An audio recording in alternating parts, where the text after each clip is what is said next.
ഇന്ന് നമുക്കൊരു mango cream ഉണ്ടാക്കാം. മിക്സിയുടെ ജാറിലോട്ട് മാങ്ങ ഇട്ട് കൊടുക്കാം. വെള്ളമൊന്നും ചേർക്കാതെ ഇനി ഇതൊന്ന് ബ്ലെൻഡ് ചെയ്തുകൊണ്ട് വരാം.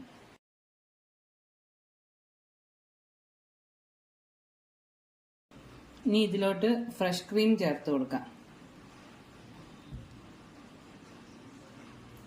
ഇനി മിൽക്ക് മെയ്ഡ് ഒഴിച്ചു കൊടുക്കാം.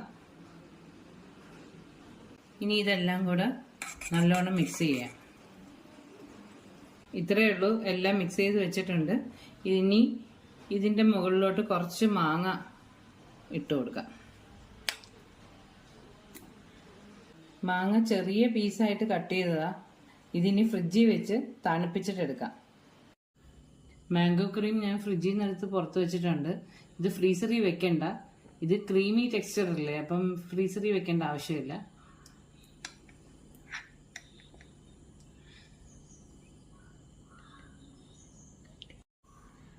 ഇത് നല്ല ടേസ്റ്റായി. ഈ മാംഗോ സീസൺ കഴിയുന്നതിന് മുമ്പ് എല്ലാവരും ഒന്ന് ട്രൈ ചെയ്ത് നോക്കണേ.